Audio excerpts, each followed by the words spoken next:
अस्सलामुअलैकुम। मैं हूं कराची से एहतिशाम मुफ्ती। महंगाई का जिन न सिर्फ बोतल से बाहर आ चुका है बल्कि बोतल ही तोड़ दी गई है। हर चीज़ की कीमत बेकाबू हो चुकी है, मगर आज हम बात करेंगे सिर्फ चीनी की, जो डबल सेंचुरी करने के लिए तैयार खड़ी है।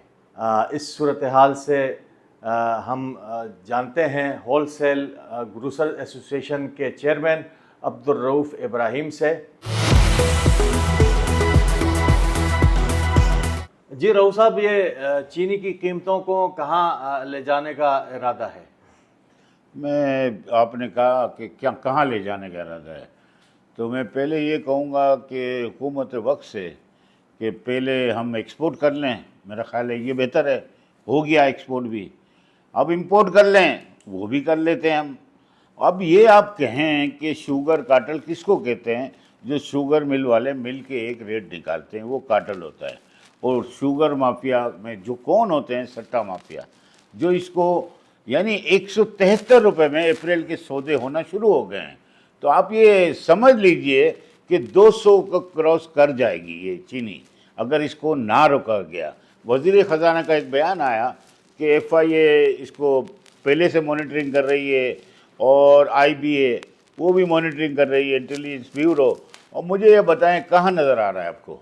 कहाँ रोकथाम नज़र आ रही है? कहीं नज़र नहीं आ रही। मैं यही कहूँगा, आएँ पाकिस्तान की खिदमत करें और एक्सपोर्ट करें, आएँ और पाकिस्तान की खिदमत करें, इंपोर्ट करें। ये क्या मसला है? ये आप यही नहीं समझ पा रहे कि हमारी माशी पॉलिसी इस तरह की बनाते ही नहीं है।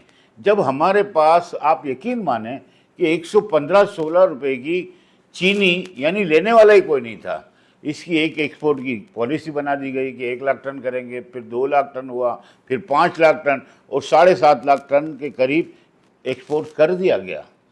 पहले तो फैक्ट एंड फिगर लेने चाहिए थे कि आपका ये क्रॉप पूरा है या नहीं। 1 महीना इंतज़ार करने में क्या जाता था?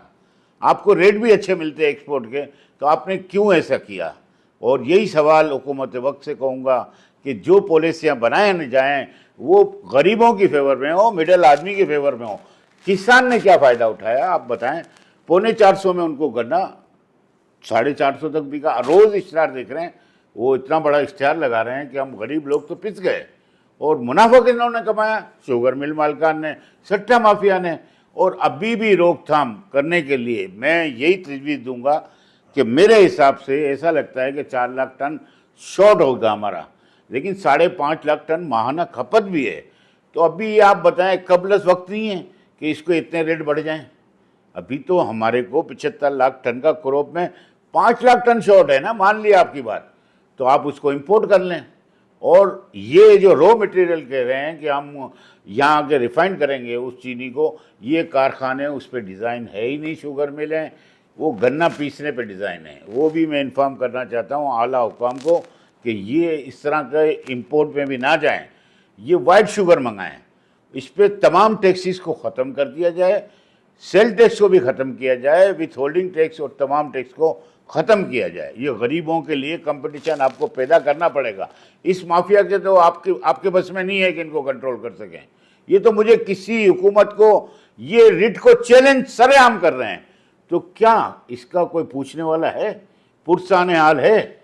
ये इतनी बड़ी आबादी वो चाय और रोटी से गुजारा करती है, उस पर भी आप ये लम्हात आ गए हैं कि वज़ीर ख़जाना साहब आप नोटिस लें, वज़ीर दाखिला साहब अगर इसको FIA के हवाले करें, IBA के हवाले करें, तो ये केसेस सारे सुलझ जाएंगे। जैसे पिछले दौर में भी यही हुआ था कंटिन्यू कि इंपोर्ट कर लो, एक्सपोर्ट कर लो। पहले एक्सपोर्ट हुई, फिर इंपोर्ट हुई। नहीं, इस दफ़ा अब तक तो कोई इतनी बड़ी मकदार चीनी की एक्सपोर्ट नहीं की गई है। 7.5 लाख टन, 7,70,000 टन, 7,70,000 टन अगर एक्सपोर्ट कर दी गई है, तो हमारे पास तो इतने अच्छे खासे मिलों के पास ज़खायर मौजूद हैं चीनी के। मैं आपकी बात को यही तायद कर रहा हूँ कि अगर ज़खायर मौजूद हैं तो फैक्ट्स एंड फिगर होने चाहिए ना। मैं आपको एक हवाला देता हूँ कि ये मेरे पास लिफाफा है, ये लिफाफा है, ये मैं आपको बता रहा हूँ। इसमें 10 टन की गाड़ियों के मुझे 100 DO पड़े हैं। ये मेरा गोडाउन हो गया। इसको कहते हैं कि DO पे खेलना। गोदामों में कहीं नज़र नहीं आएगा आपको। शुगर मिल में भी होगा कि भाई माल है, लेकिन ये डीओ का जो पॉलिसी है इस पर ट्रैकिंग सिस्टम पहले भी था और ट्रेस किया जाता था। अब मुझे बताएं क्या सेल टैक्स पूरा अदा होता है? मुझे आप बता दें, कहीं भी जाएं आप तो कैंडी वाले या मल्टीनेशनल कंपनी वाले वो तो शुगर सेल टैक्स पे करते हैं। बाद जगहों पे हम देखा है, सिंध में भी हुआ है, पंजाब में भी ऐसा है, तो उसको भी फिलफोर नोटिस लिया जाए कि कौमी खजाने को नुकसान हो रहा है। ये FBR इसको नोटिस में लाए और मैं समझता हूँ कि ये नोटिस पे सब जाएंगे और इसकी कंप्लेन आला हुकाम तक तो पहुँचे। ये पार्लियामेंट भी तो हमारे इदारे के हैं, वो क्यों आवाज़ नहीं उठाते? हर चीज़ में बहस ज़रूर होती है लेकिन कोई इम्प्लीमेंट नहीं होता। और मैं आपको हाथ जोड़ के कहता हूँ कि ये गरीबों पे इतना जुल्म करो जो सह सकें। खुदारा ये मुल्क पाकिस्तान हमारा है, इसको हमने बचाना है। इस मुल्क के अवाम को जो गरीब पैसे पहले ही तबका पिसा हुआ है, मिडिल तबका पिसा हुआ है, वो अपनी बिजली के बिल नहीं निकाल सकता, ग्रोसरी के नहीं निकाल सकता। अब ये चीज़ों को आप देखें, और अगर हुकूमत वक्त की रीति नहीं है तो फिर किसको चैलेंज करेंगे हम? हुकूमत को चैलेंज करें? मुझे समझ में ही नहीं आ रहा। पहले एक्सपोर्ट कर लें फिर इंपोर्ट कर लें। खुदारा पहले माशी पॉलिसी बनाएं कि हमने क्या करना है। वर्ल्ड में एक कानून है, रिजर्व रखा जाता है। कोई भी चीज़ का रिजर्व होगा, कभी फसलें ख़राब हो जाएंगी। हमने रिजर्व ही एक्सपोर्ट कर दिया, ठीक है, मान लिया, तो अभी मंगा भी लेंगे तो कोई इतना बड़ा तूफान नहीं मच जाएगा, लेकिन इसको आप रोकना पड़ेगा। कुछ ही हफ्ते पहले चीनी 120 रुपये फ़ी किलो थी, जो अब 185 रुपये पर पहुंच चुकी है। और सबसे ख़तरनाक बात, ताजरों का कहना है कि अगर हालात यही रहे तो चीनी 200 रुपये किलो से भी तजावुज़ कर सकती है। ये तो आवाम की जेब पर एक और डाका मारा गया है। चीनी का तो ये हाल हो गया है, चीनी तो 180 रुपये किलो हो गई है। अब हम 700-800 रुपये दिहाड़ी कमाने वाले 500 रुपये घी तेल हो गया, 180 रुपये की चीनी हो गई। चाय पत्ती कहाँ जा रही है? हर आइटम को देखो, हम 700-800 रुपये कमाने वाले किधर जाए, बाढ़ जाए। हमारे कुछ सोचो यार, हम लोग तो 700-800 में करें क्या? घर पालें, किराए को घरों में रहते हैं भाई।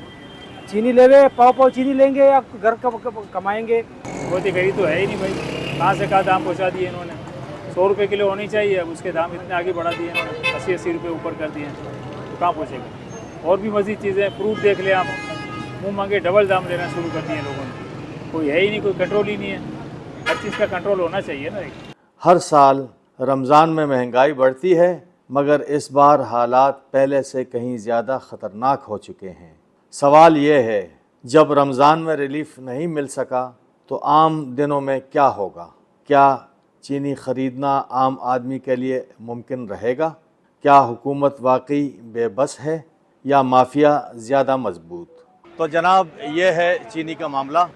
एसोसिएशन का कहना है कि पहले चीनी बरामद करके मसनूई किल्लत पैदा की गई और अब मुनाफाखोर माफिया अपनी तिजोरियाँ भरने के लिए एक और मंसूबा बना रहा है।